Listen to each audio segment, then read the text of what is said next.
What's up mga chong? So, because of popular demand, yan, meron tayong gagawin content ngayon, special content. I-review and testing natin tong tracer mags. Yan. So, ano bang ginagawa ng tracer mags? From the word tracer, yan, meron siyang tracer sa loob, UV light. Na pag dinaanan siya ng BBs, actually ng gel pala, sorry, ng gel balls, yan. Pero kailangan syempre glow gels. So pag dinaanan siya ng glow gels, tatama yung UV dun sa glow gels and mag-glow siya. So ito yung tracer mags.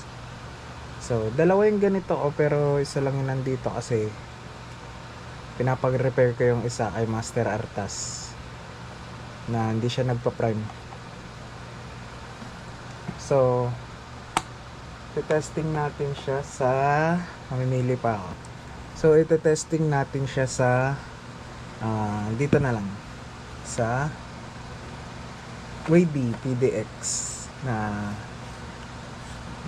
binilihan ko siya ng custom 3D printed na handguard and slanted na na kung tawag dito, basta yung para sa buttstock niya. So ayan, ako siyang pang CQB, so hindi siya pasok. Maghanap tayo ng iba. Hindi nga pala pasok yan dyan, nakalimutan ko na. Dito na lang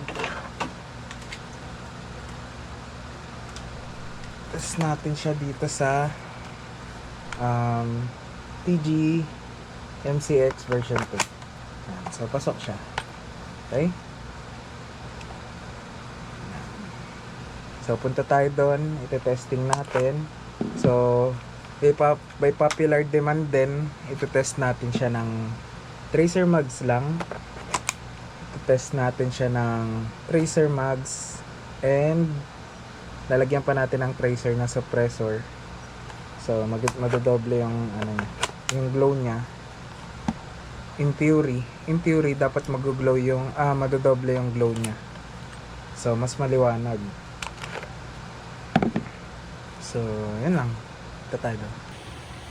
So ito-try na natin siya ngayon. Tracer mags lang muna. Tinanggal ko muna yung stock na suppressor niya. Wala din namang tracer yon. So mamaya lalagyan natin ng tracer na suppressor with tracer mags. So ito-try din natin ng tracer na suppressor. So yeah, let's go. So ito siya. Yeah. So first test fire na tracer mags lang. Tatry muna natin siya ng maliwanag kasi medyo madilim naman sa part na yon. So mamaya tatry din natin na nakapatay ang ilaw. So first test fire, firing.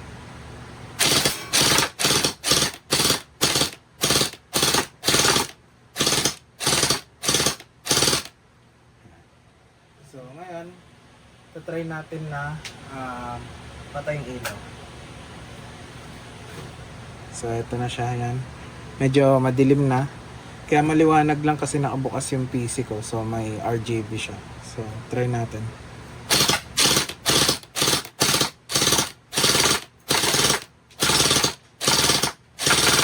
Yan.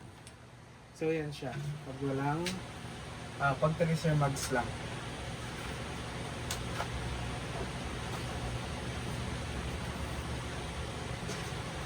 So ngayon, ito try naman natin na so regular mags, so spring mags, and then gagamitan natin ng Aztec na brighter C. So update natin siya.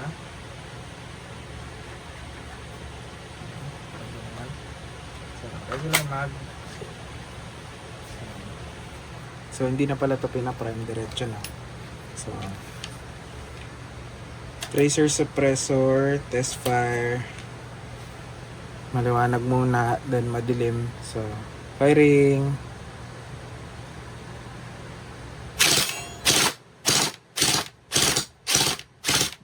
So, yan yung A-spec. Try natin na madilim. Yan.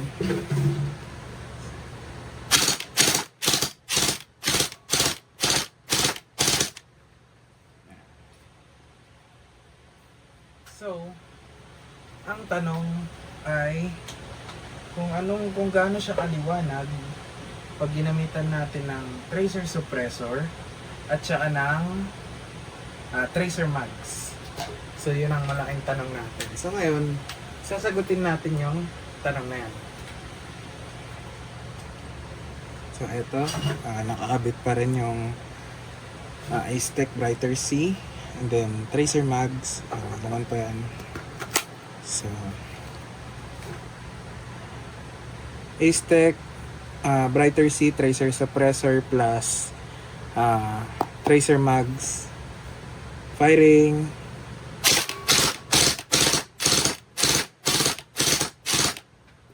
So, try natin pag madilim. So, second test fire. Firing.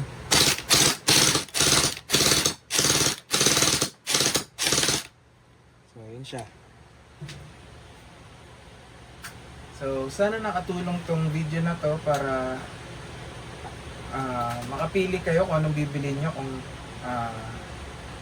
tracer mags ba or tracer suppressor. Marami na akong nabibiling tracer suppressor. Meron Aztec, merong T238, merong mga generic pa na brands na iba na hindi ko na rin alam. So,